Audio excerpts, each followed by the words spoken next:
Hello, takulandirani kuno ku Mapena Studio. Tabweranso ndi uthenga wina wa mtumiki wathu Twaibu. Mverani uthengawu komanso mutumizire achibale ndi alongo kwina kulikonse kumene ali, kuti nawonso amvere. Tili mu nthawi ino yotsiriza. Kuti aliyense akafika pamalo nkuyambira ndi mawu akuti ndaona masomphenya, nthawi yomweyo timaona Mulungu akulankhula mwa munthuyo, ndipo timakhala chete ndikugwira maganizo athu asatambalale, koma amvetsere kumawu akuti masomphenya.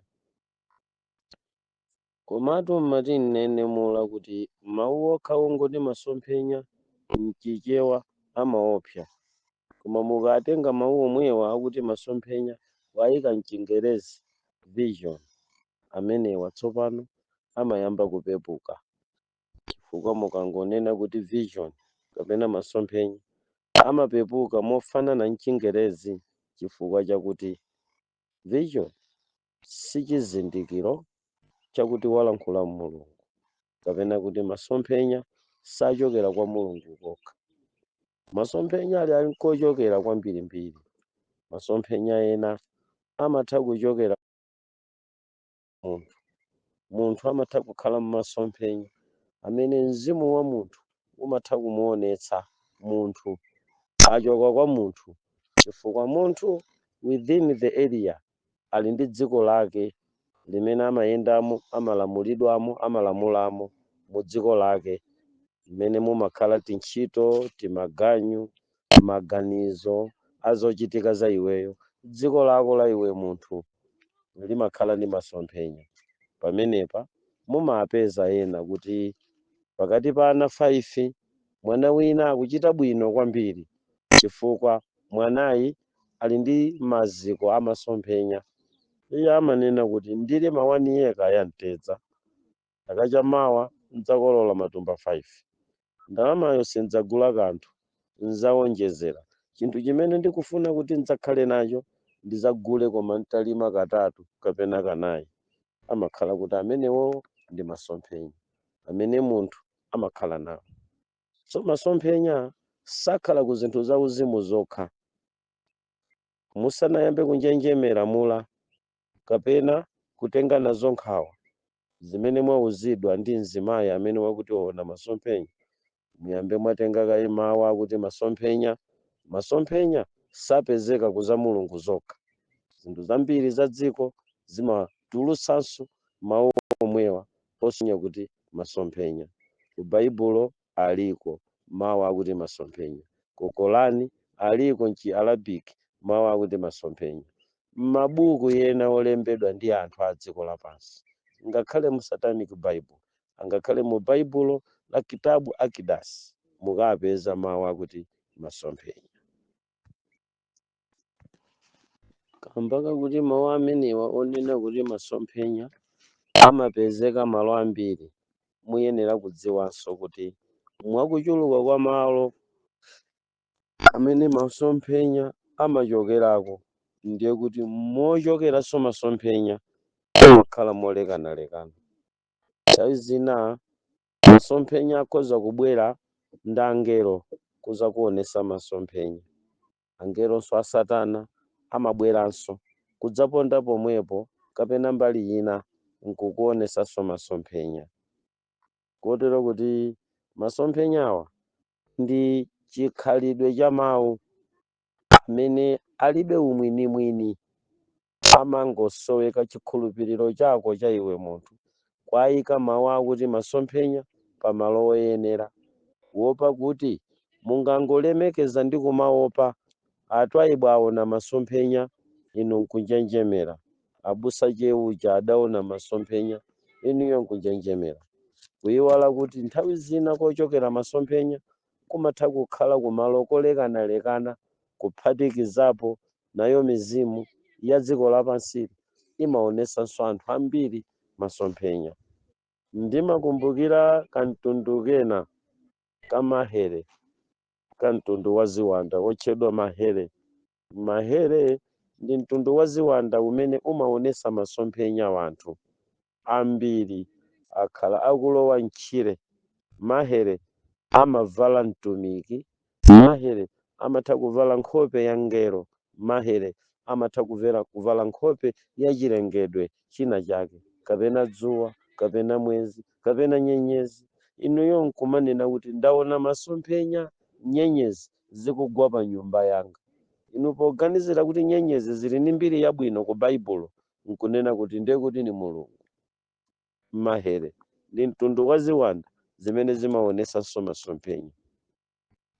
Ambiri anakhala ndi momwemo mpaka na ena adafera kutchire, amanena kuti masomphenya andionetsa kuti nkasale kudya ngakhale 40 days ndili kutchire.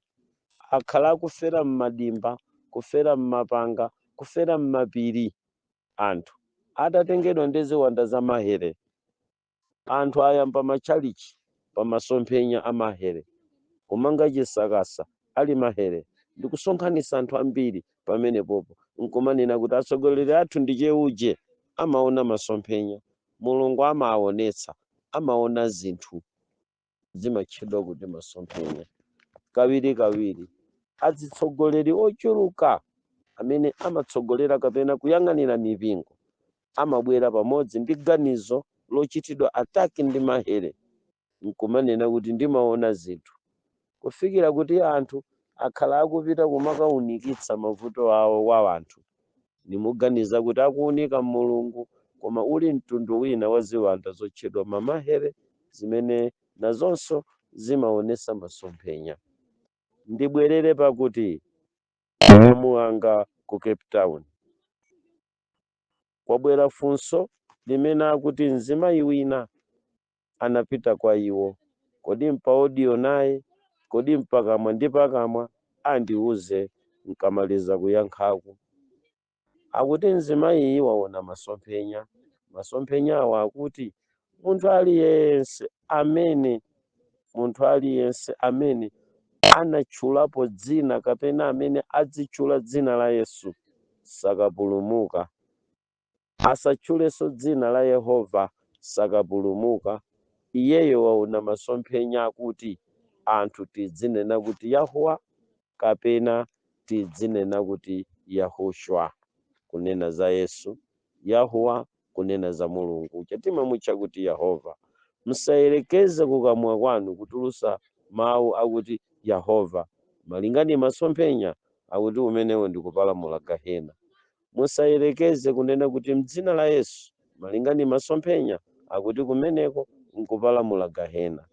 Mulamu wanga wachikoka chingwe atayipeza 15 rand kugula mayunisi, akuti ndilankhulana ndi mulamu wanga twaibu, atandifunsako kapena atandiuzako kapena atandithandizako kuti chimenechi muchiona bwanji. Tsono pokhala kuti chachokera ku masomphenya, pamene ndikuyambira kuti mukangoti masomphenya mwasamalire kwambiri, ndisadayankhule kulondola kwa chimene mzimayi walankhula kapena pokonza pa chimene mzimayi waona masomphenya. Ndayima kaye pa mawu akuti masomphenya. Mukangoti masomphenya, kodi masomphenya ali nkochokera kungati? Mchingerezi timanena kuti vision. Kodi mulibe bungwe la Vision 2020? Tili nalo kaya, tilinso ndi World Vision.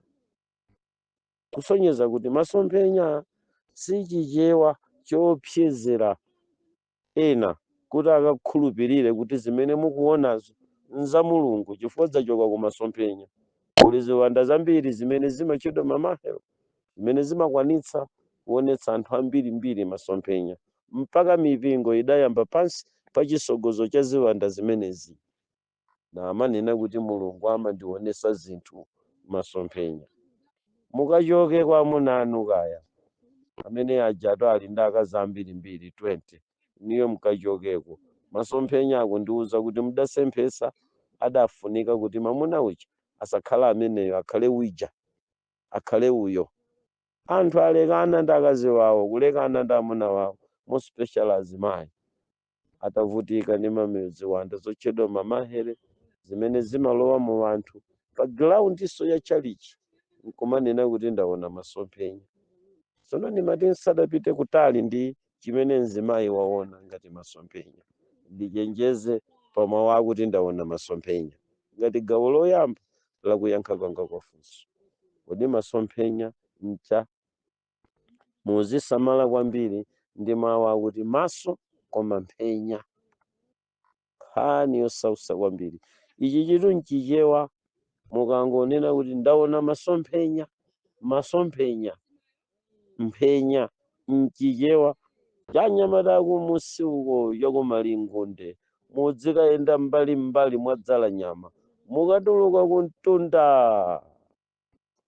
wa boma la Lilongwe ngati mukulowera chakumadzulo mpaka wawaliranji muzikaserereka pang'ono mukachite malire ndi mchinji koma musakalowe ku Kasungu muzikaserereka mukachipeza mpaka mukatsika mu Lilongwe kakwereni mtunda mpaka muzikalowera chakunkhoma mukapeza kuti masomphenya mukati maso koma mphenya ni nkhani itu zosausa zimenezi zimatanthauza kuti chimene ukuonacho umachiona koma thupi lako lonse la umunthu lili pompo usanagone. Maso koma mphenya umaona m'maso kuyenda nkukumana ndi zokumana nkumaziona m'masomo koma mwina kuchita mwayi kumaziona iwe wekha anzako osaona basi kenako zizizi wabwerera mu conscience yako ya umunthu umanena kuti ha koma panjira amenewa anali masomphenya chifukwa ndinakumana ndi munthu ndimakanika kuyenda ndipo ndinayima kuchita chidwi mwina pena kuti ineyo mphetire saphetira munthu akamaona masomphenya nthawi zina amakanika ngakhale kuphetira nthawi zina amakanika ngakhale kuyenda chinthu china chake chimampanga shoko koma ali m'maso ndeti manena kuti masomphenya unali pakama tulo sitinabwere uli mkati mwa maganizo china chake changokukwatula nkukakuyika pa khola la munthu nkumakaona munthu akutenga ng'ombe mpaka dzina ndi munthuyo amene akutenga ng'ombeyo pachichiona conscience yabwerera pa umunthu wako utere uli pa bedi amenewo amakhala kuti maso koma mphenya mudziwalekanitsanso masomphenyawo ndi kulota ziwiri zolekana sotamverani. Masomphenya ndi wodula kwambiri amasiyana m'maloto sanamve chichewa chemwali yanga mulamu wanga umve nawo chichewa kwako kumene uliko ku Cape Town. Masomphenya mula ndi olekana kwambiri ndi maloto.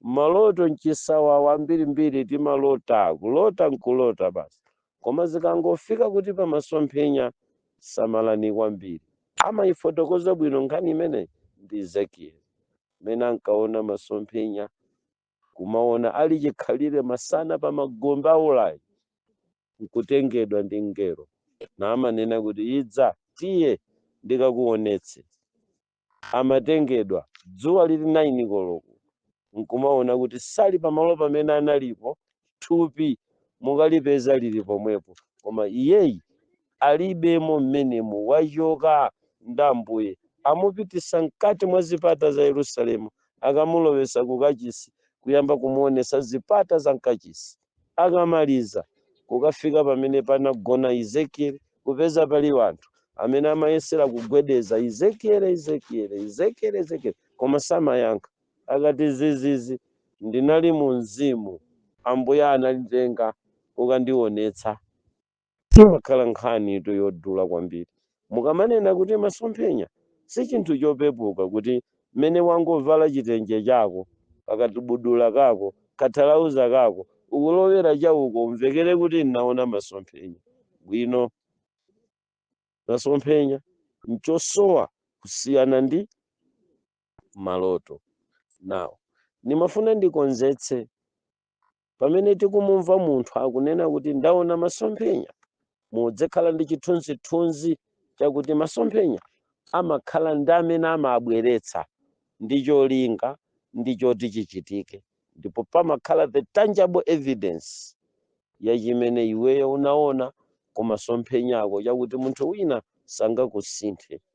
Koma tamverani ground imene masomphenya amachita ndi ubongo amachita ndi maganizo amachita ndi maso ndi chimene mtima kwambiri masomphenya pang'ono amalowa mu mtima mwa munthu kuchokera ku dzenje lotchedwa khutu limakhala khomo limene masomphenya ena amatha kuloweranso nawo, chifukwa chakuti umunthu wanga umamva, umaganiza, umadziwa. Zimenezi zimakakhala chiopsezo ku pologalamu za masomphenya, chifukwa angakhale maganizo, zingakhale zimene ndinamva kalekale, zingakhale zinthu zimene zinandigwira mtima atalankhula munthu wina, zimene zinganditengere ine ofesi ya giraundi pamene ndingakanene kuti ndaona masomphenya, amatha kukhala maganizo. Ngati mutatenga chizungu kuti vision, mukapeza kuti vision si chinthu cha uzimu ayi. Vision imatha kuchokera ku zinthu zina, kapena ndikonze kuti vision si za uzimu zokha. Tili ndi vision 2020 amene akunena kuti kudzayenera kukhala Singapore mu 2062. Mwayiwala inu mmene ife tinali zaka izo ankanena kuti vision 2000, titafika 2000 ankati vision 2020. Mukukumbukira bwino anthu anadya ndalama, makamuli anatsika ku dziko la Malawi, mapajero anatsika, ma VX, ma Land Cruiser anachoka maiko akunja kubwera mdziko lino la Malawi mu dzina lakuti vision koma 2020. Vision imatha kuchokera kwa anthu a dziko, ingachokere kwa Satana, ingachokere kwa Mulungu, ingachokerenso kwa angelo a Mulungu, ingachokerenso kwa angelo akugwa. Musamaope munthu akakuwuzani kuti ndaona masomphenya. Zotheka kuona masomphenya ukudziona wekha, zotheka kuona masomphenya ukuona maganizo, ndizotheka kuona masomphenya ukuona zimene unamva, ndizotheka kuona masomphenya ukuona chikhulupiriro cha kumpingo kwako, ndizotheka kuona masomphenya ukuona nkhawa zimene uli nazo. Zonsezi ndi platform imene masomphenya amatha kukwerapo. Umatha kuona masomphenya ukuona mavuto. Ineyo kuti ndidzamange nyumba, kuti ndidzakhale, ndikuyenera ndilime zaka 5. Ndiyambire pati masomphenya anga ngakuti ndikagwire ntchito mu Durban, ndikakapezako 4000 rand, ndikabwera ndidzagula kasu, fetereza ndi zipangizo za ulimi, ndidzayamba kulima. Amama ndithandizeni passport. Masomphenya a munthu oti nawa ndi mkucha adzakhale pabwino.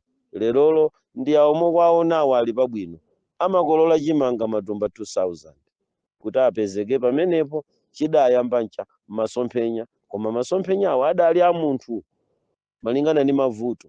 Lero ndi bwana. Tsono masomphenya amachokera kwa munthu, angachokere kwa Satana. Masomphenya angachokere kuzochitika za dziko lapansi. Mu secular world mumatuluka masomphenya. Lero lotala mukumuonayi, zinthu zambiri zimene mukuzionazi zabwera kuchokera ku masomphenya. Misewu, manyumba ndi zinthu zambiri mumazionazi zikuchokera ku masomphenya. Iweyo mulamu wanga, Cape Town uliyo anali masomphenya amabuno ajadzanadzana ochokera ku Netherland amene adatumba dziko la South Africa kuti ulione. Lero likukongola choncho chifukwa cha masomphenya. Iwo adatenga London ya kwawo, adatenga kukongola kwa maiko akwawo, nkukuyika m'maganizo, nkuzakudzala ku South Africa. Zimene ukuzionazo masomphenya ochokera kwa anyamata oyera chikopa ajali kufupi kwambiri ku zinthu zabwino za dziko limene, ku nzeru zambiri za dziko limene. Amene ndeni aka masomphenya a dziko kukhalalo anali masomphenya, koma nanga kumene kumwamba ngati ndimafuna ndikonzetse kuti masomphenya akanena munthu kuti ndaona masomphenya, tisamanjenjemere mopyolera muyezo kapena kukhulupirira zimene wanenazo chifukwa chakuti wayikako mawu akuti masomphenya. Ayi, masomphenya ni olekanalekana. Mukapita pamaliro pamakhala masomphenya amene anthu amakhala nawo. Chisilamu chili m'masomphenya pakufa. Iwo amayang'ana tsiku la mzukiro, amaona munthu akutuluka kumanda, amaona munthu akubanika potuluka m'manda. Iwo amanena kuti musamuyike m'bokosi chifukwa adzalephera kutuluka. tiyeni mukaone chiliza cha Nsilamu mukapeza kuti pakati sadapome vision kuti akamadzatuluka adzatulukira apapa pasakhalepo mata pamwamba pa manda. Mwaona masomphenya vision imachokera ku zikhulupirironso zolekanalekana zimene anthu timakhala nazo. Inu mukuyiwala kuti vision ya maluwa pamanda ndi vision yota yachikondi ndi chimwemwe tsiku la mzukiro. Masomphenya akumaluwa anabwera nda ndi nkhani zolekanalekana zimene zimachoka ndi kubadwa kuchokera ku mawu okhawo ongonena kuti masomphenya. Zikomomula 20 minutes imeneyi undilole 20 minutes inayi ndipite ku yankho. Yankho ndila kuti ndizoona kuti mayina amene analembedwa mu baibulo loyamba la Chiheberi ponena dzina la Yesu linali Yahushua. Ndizoona kuti mayina amene analembedwa m'baibulo limene linalembedwa mu chinenero cha Chiheberi ponena za Yehova timamuti Yehova linali kutchedwa kuti Yahuwa malinga ndi zilembo za Chiheberi. Koma musayiwale kuti chinenero sichinadze ndi chifuniro cha munthu, kaya sichinadze ndi chifuniro cha Mulungu muli monsemo. Koma musayiwale kuti chinenero chinachita kudza ku dziko linolo lapansi. Kudalibe anthu, adali mchinenero chimodzi. Kuchokera pamene zinenero zinayamba kugawana ku dziko lapansi, mayina olemba okonza ndondomeko za maphunziro zinayendera tsopanonso mayina ndi zinenero za m'mayikomo, kumene kudayamba kusintha zilembo zina, katchulidwe, kamvekedwe, katanthauzidwe ka zinthu zija kanayamba ulekana. Kotero kuti mukanena dzina lakuti Yahuwa mukulondola chifukwa linali baibulo la Chiheberi. Mukanena kuti Yahushua mukulondola chifukwa linali baibulo la Chiheberi. Koma kuchoka ku baibulo la Chiheberi tsopano kupita ku mabaibulo ena, zinthu mula zinapita zikayamba kusintha. Ndiye kuti ine ndimvomereze mzimayiyo ndikukonzetsa pa zofotokoza zakezi mu zigawo zitatu, kapena kuti yankholi ndiliyankhe mu madipatimenti atatu. Loyamba ndayankha kale la masomphenya pakuti akuti ndaona masomphenya. Lachiwiri ndi la mayina a original a m'baibulo anali ati ku masomphenya akewo ndizoona ndimuvomereze kuti linali dzina la Yahuwa komanso linali dzina la Yoshua. Tamvera, mayina awawa akuchokera ku chinenero. Sono Mulungu alibe chinenero. Kaya mlandu umenewu tikafikisana pa khoti mpaka tsiku la chimaliziro, Mulungu alibe chinenero. Ganizo lomwelo lokhala Mulungu wa chinenero ndi limene linapangisa Asilamu onse adzinena kuti Mulungu analankhula, koma chinenero cha Mulungu nkumachitcha chi Arabic. Ndi maganizo omweomwewo amene anzathu achiyahudini amaganiza kuti Mulungu ali mchinenero, ndipo chinenero cha Mulungu ndi Chiheberi. Nkhani tuzosausa kwambiri kuzimva komanso kudzitambasula kwake, kapena olankhulane Mulungu azindikonza. Koma malingana ndi position imene ine Mulungu ndimamuyika mtatuluka chipembedzo cha Satana, sindimayiona position yakuti Mulungu ali mchinenero. Ngakhale pamene tinali ku midima sitinkachidziwa chinenero cha Mulungu kuti Mulungu ali mchinenero chanji. Angakhale Lucifer safotokozera chinenero cha Mulungu, sanafotokozereponso kuti kumwamba angelo amalankhula chinenero chanji, ali ndi lilime lanji. Baibulo limangonena kuti malilime, koma angelo, the word malilime ndi pulula, mchulukitsi malilime, osati lilime koma malilime ndi chibalaliko. Angelo nawonso kumwambako malingana ndi John ndi nthawi ndi malo ndi department ndi position imene angelo amakhala. Kuli malilime, kulibe lilime limodzi. So Mulungu sanafotokozeredwe kuti iyeyo ankalankhula Chiheberi. Ganizo lakuti Mulungu ankalankhula Chiheberi ndi ganizonso limene Asilamu ali nalo lonena kuti Mulungu ankalankhula Chiarabiki, kunena kuti chinenero cha Mulungu kapena kuti Korani inkatsika kuchoka kumwamba mu chinenero cha Chiarabiki. Inunso muganiza kuti Baibulo linkatsika kumwamba ku chinenero cha Chiheberi.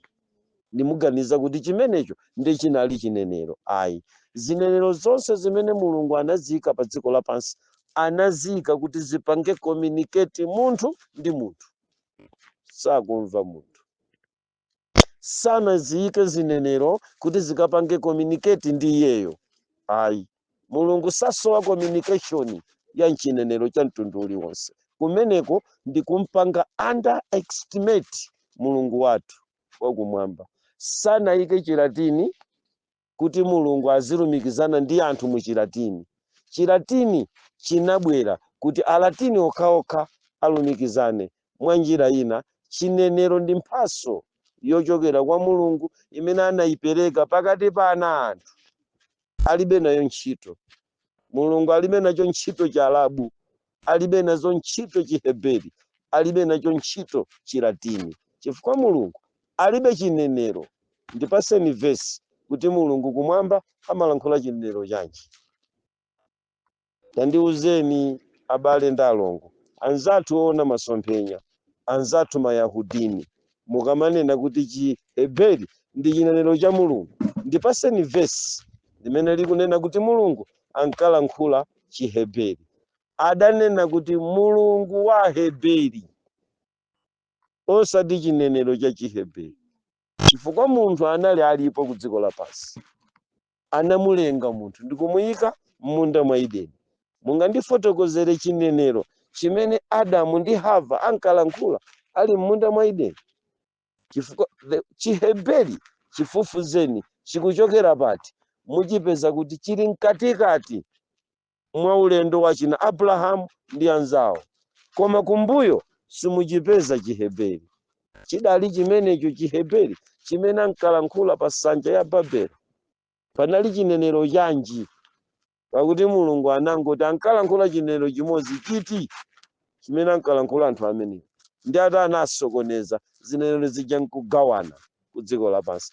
Kuchokera mu chisokonezo cha zinenero chimene chinachitika pa nsanja ya Babeli, ndiye kuti mphaso ya chinenero ku dziko lapansi, language, ndi ikuchokera ku confusion ya dziko, kuchokera ku confusion ya anyamata aja pa nsanja ya Babeli. Ndiye kusankhapo chinenero china ndi kuchipanga kuti chimenecho ankalankhula Mulungu, chimene ankalankhula Allah. Makosana, bwanji tidikirire kuti akatifotokozere iyeyo, kusiyana nkukolana tokha kumapasana zinthu zimene tilibe nazo evidence, tilibe nazo biblical background. Timangodziwa kuti kunali Aheberi, kunali mitundu ya dziko lapansi, ndiye kunali chinenero. Ndibwere pachitatu mula. Ngakhale zinenero zinali zobalalika chonchi ku dziko lapansi, Mulungu pakati pa chinenero zimene anapereka ku dziko lapansi anasankhapo zimene anthu anapatsidwazi chimodzi mwa chinenero, kuti chinenero chimenecho chikule malingana ndi mtundu umene udayandikira ndi iye. Ndiye panali kamtundu kamene ka Heberi. Chifukwa mukati Hebri mukunena mtundu, simukunena language. Ndiye tili ndi language imene imachita kale the nation ya Heberi. Na utamverani pamenepa Mulungu anasankhapo pakati pa zinenerozo. Sankasankha chinenero, koma ankasankha mtundu wa anthu umene unavomereza kuyenda ndi Mulungu. Muganizire kuti Baibulo la mtundu uliwonse limene iniyo mungalipeze kuti lilipo, si lindi mbiri yakuti linalembedwa ndi Adamu. Ayi, mudziyambira pa Mose, patadusa zaka pafupi 4, ngati si 5000, ngati si 2000, olon 31,000 olon tati patadusa 100 years. Ndi nthawi tu imeneyi mpamene chinenero chimayamba kuonekera kwa alembi amene anayamba kulemba Baibulo. Sono chifukwa cha ichi tipeze kuti zoona Mulungu atayika anthu ku dziko lapansi anayika nkuwapasa mphaso ya chinenero. Ndiye umodzi mwa mitundu tsopano kuchokera kukhulupirira Mulungu wolenga kamtundu ka Aheberi kadakhulupirira Mulungu, kotero kuti Aheberiwa pokhulupirira Mulungu ndi amene anayamba kulemba nkhani za ubale wa pakati pa munthu ndi Mulungu, anali Aheberi. Kotero kuti tikamanena kuti origin language ya Baibulo ndi Chiheberi, sitimatanthauza kuti origin language ya Mulungu ndi ya anthu. Achichewa mudzamva liti anyamata mabulutu koma ophunzira sukulu kwambiri. Nimamva chisoni nthawi zina nkamayang'ana kaganizidwe ka anthu ophunzira nkumuyerekezera Mulungu. Muzimva chichewa. Chiheberi ndi chinenero cha Aheberi, kamtundu kamene kanasankha kulumikizana ndi Mulungu. Ndi Aheberiwa anthuwa ndi amene anayamba kulemba zochitika za Mulungu amene amalumikizana naye kuzimu, kufikira pa point yakuti adayamba kulemba tsopano Baibulo mukulionali linkalembedwa kuti lita zimene iwowo amva aona ndi Mulungu wawo ndi zimene ankazitenga tsopano kuyamba kuzilemba. Musayiwalenso kuti kuchokera kanthawi konseka kuzafika mpaka na muzafika chingalawa kunalibe kulemba nkhani zosausa. So pamene akubwera anyamata wodzayamba kulemba kutenga zimene amalankhulana ndi Mulungu, kudziyika pa mwala, kudziyika pa gome, kudziyika pa olembapo kaya mpathabwa, amenewo anali oyambirirawo anali Aheberi. Ndiye Baibulo linalembedwa m'Chiheberi chifukwa cha Aheberi. Chiheberi ndi origin language ya Aheberi, si origin language ya Mulungu. Ndiyambire pamenepo. So mukatsika kumusi kuti tinene kuti munthu wina abwere kuchokera pa kutembenuka mtima kumene kwakhala kukuyenda, mupeze kuti Baibulo la Chiheberi limene linalembedwa kenako tikuona anzathu achina Enoki mtundu wakalekale unavumbulutsidwa zinthu zawo, nawonso anali ndi njira zawo zakasungidwe ka information. Ndiye Baibulo linayamba kutoleredwa kuchokera kwa anthu amene ankalumikizana ndi Mulungu.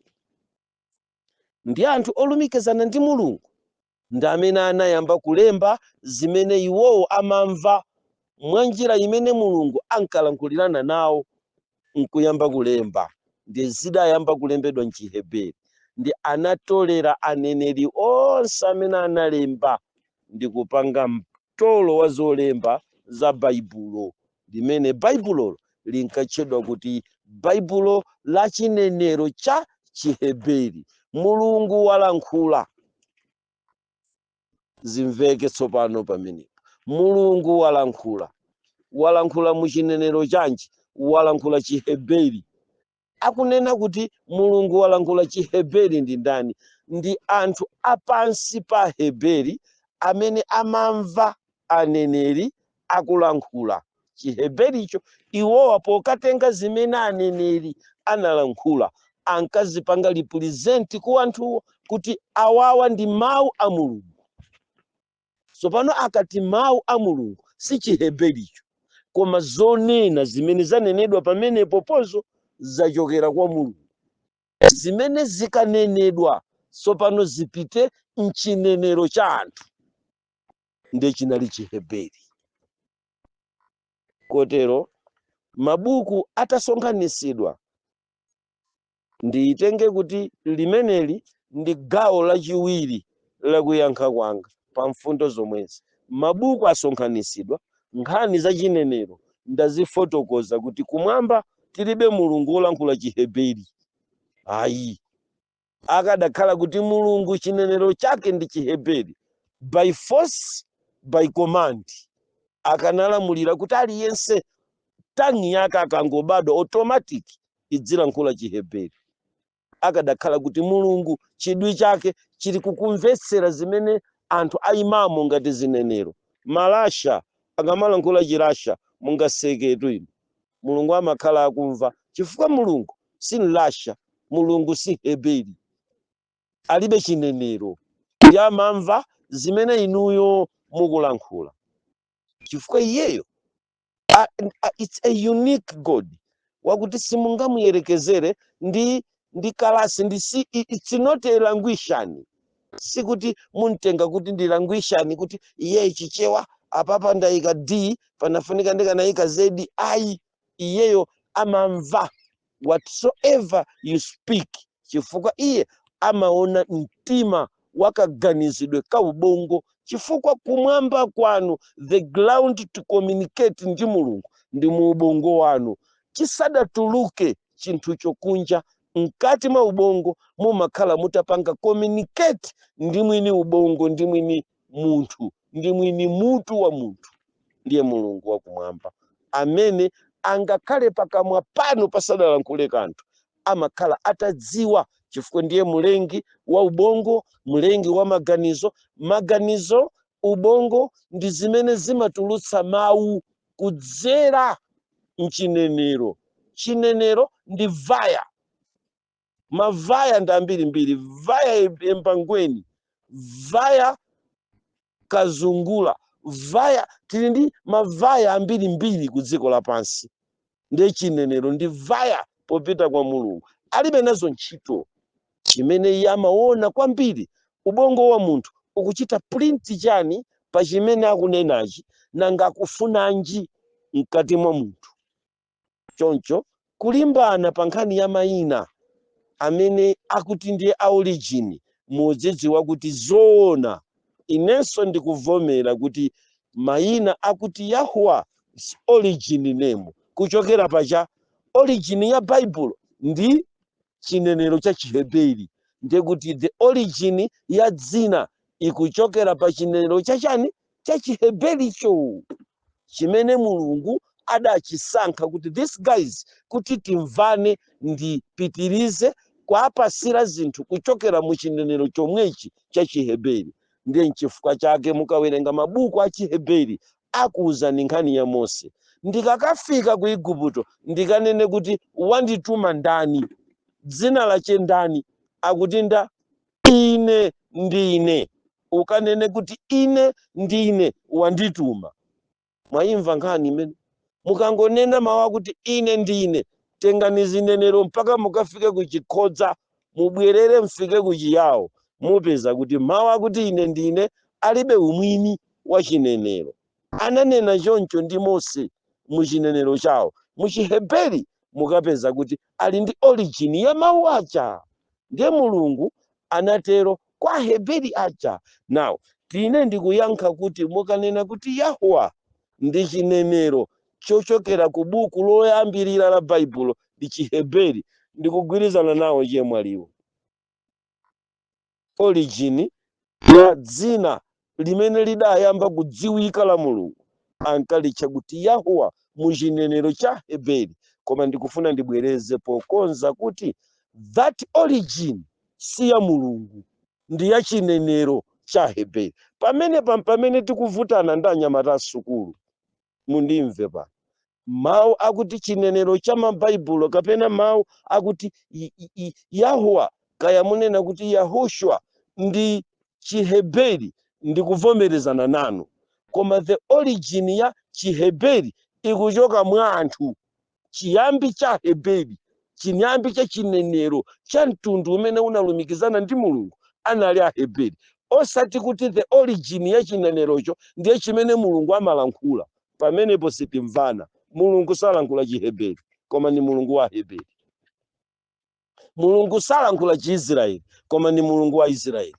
Mulungu salankhula Chijakobu anzi cha ulendo wa Yakobo. Ayi, mukudziwa ino Manase anali mchinenero chawo. Mukudziwa inu kuti pamene mitundu imapita patsogolo, anzathu achina Efereimu anali mchinenero chawo.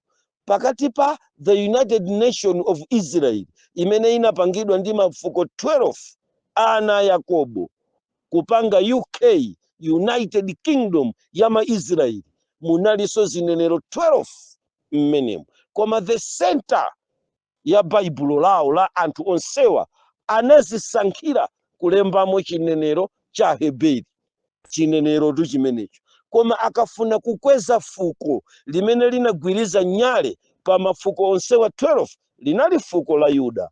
Munditsutsa chabwino titengeni kuti Judaism kodi chinenero cha Chiyuda ndi Chiheberi? Mukapeza kuti ayi Chiheberi ndi china, Chiyuda ndi china. Ndiye Mulungu akusakaniza bwa wasankha fuko litsogolere mafuko ena, akulitcha kuti fuko la Yuda, kumene kuna tuluka Yahushua, kumene kuna tuluka uyu mukuti Yesu anatuluka ku fuko la Yuda. Tiyeni chinenero sakutenga the Judaism, akutenga Chiheberi. Ndi nkhani zobalalika ngati mutazimva ndi maganizo ongofuna kukokerera chikhulupiriro chanu. Mulungu alibe chinenero pa dziko lapansi. The origin ya mayina tikuatchulawa ndi origin ya chinenero cha Chiheberi. Ndiye Chihebericho ncha anthu ku dziko lapansi, mtundu woyamba kulumikizana ndi Mulungu unkalankhula Chiheberi. Olemba pamenepa analemba nawo chicha Chihebericho. Inetu ndikufuna ndikuyike pa malo abwino mula imeneyi ndi pati 2. Tsopano tamvesera mawu akuti Yesu Kristu anabwera bwa muyenera kudziwa kuti baibulo lakale lija tsopano limene linali ndi mabuku pafupi 80 chakuti thamangira 100 kumene aneneri, lodzaza ndi Chiheberi chokha. Munali zolankhula za maulosi za mtsogolo. Dati yanga yomaliza mula mabuku amenewo anali ndi uneneri ndi ulosi wa zochitika koma za mtsogolo zime zidzachitika. Munali mauneneri, munali maulosi, munali zizuzulo. Ndikufotokozera ndondomeko za mmene boma la dziko lapansi lidzayendere mpaka pakubwera kwa Yeshua ku dziko lapansi. Tamvera now chapakatipo ndi pamene tsopano panayamba kubwera ganizo lonena kuti zija zinalembedwa m'Chiheberi zija tipangeno baibulo kulingana ndi chinenero. Mabaibulo ayambe kuchuluka. Ndi oyamba kuchitapa chinenerocho anali Agiriki ndi anzawo Alatini, ndi amene anakhalirana pansi. The Latini ndi Mataliyana, Agiriki ndi Magreeks, kwawo kwa mafiliyosofa. Amenewo atakhala pansi, Alatini ndi Agiriki anaganiza kuti alipange translate, alitanthauzire baibulo la Chiheberi lija. Pamenepa ndi pamene panadzabwera tsopano angle of error, pamene pakuchokera dzina la Yesu Kristu. Dzina la Yesu Kristu sili kuchokera ku Chiheberi, likuchokera pa Mataliyana komanso Agiriki amene amalankhula Chigiriki komanso Chitaliyana. Ndikhulupirira kuti tsopano mwayamba kundimva bwino. Koma mkatikati mwa Chitaliyana, mkatikati mwa Chigiriki, mukapeza kuti pa center padalinso chinenero china chimene chimatchedwa kuti Alamaiki. Alamaiki ndi msuweni kapena kuti mphache wa Chiheberi.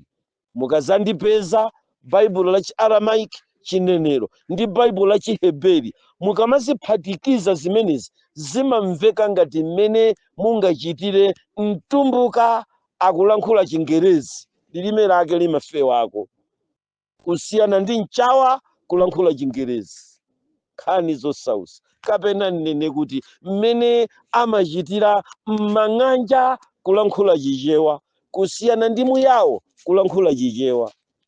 Zimaleka ndi Chialamaiki ndi Chiheberi zimakhala ngati m'mang'anja kulankhula Chichewa. Chimamveka mofanana, chingosiyana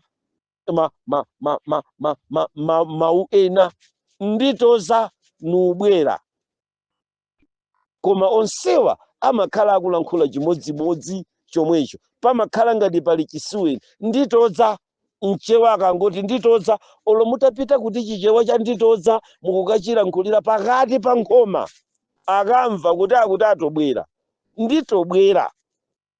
Uyuyo akakuwuzani kuti ndiubwera, Alamaiki ndi Chiheberi.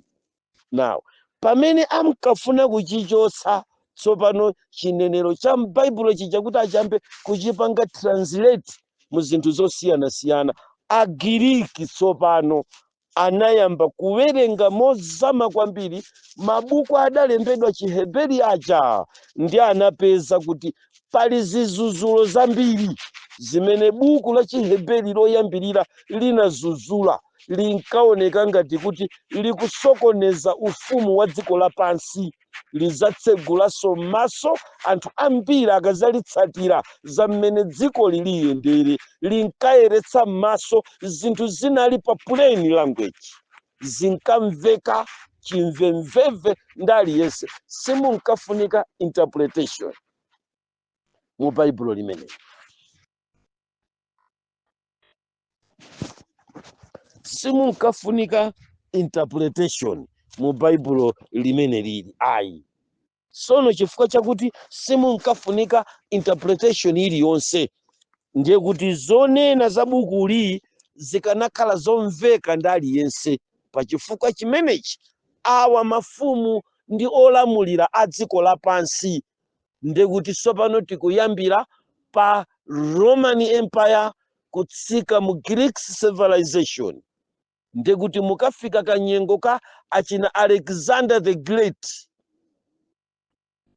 mpalu wamphamvu mu ufumu wa Agiriki, amene pozalandirana ufumu ndi ma Romans mukapeza kuti anali ma empire akumapeto, amene ndinganene kuti akumapeto kumene kudali ngatinso kuchiyambi, kumene Baibulo tikuwerenga leroli linayamba tsopano kusinthidwa mu zinenero zijazi kuyika uku. Ndiye Aroma komanso Agiriki anali akunja, ankapembeza molekana ndi Aheberi. Mulungu wa Aheberi sanali mulungu wa Agiriki, sanalinso mulungu wa Aroma ayi. Pa chifukwa chimenechi ma Greeks komanso ma Romans polemba Baibulo anafuna kupanga counterfeit, kutsutsa kusavomerezana, pakhale kulekana pakati pa milungu yawo ndi milungu ya Aheberi. Ndiye polemba Baibulo tsopano anayamba kuyika mayina a milungu yawo, kuchosa mayina a milungu ya Aheberi, ndigwiritsa ntchito chichewachi ngati cholakwika chakuti milungu, koma Aheberi anali ndi mulungu mmodzi, Atate mmodzi, Mzimu mmodzi, Aheberi.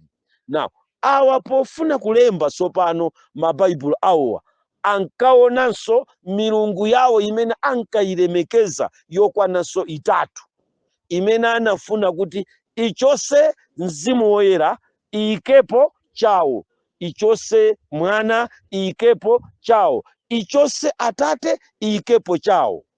Ndi kumene kunayamba kuchokera tsopano utatu wakuda kapena chinyengo cha magwiridwe ntchito a Mzimu wa Mulungu, magwiridwe ntchito a Mulungu mwini wakeyo, magwiritsidwe ntchito a dzina lakuti Yesu Khristu. Pamenepo tsopano anayamba kuchosa mayina a Yahuwa ndi kuchosanso dzina la Yoshua, nkuyikapo Yesu, nkuyikapo Jehova.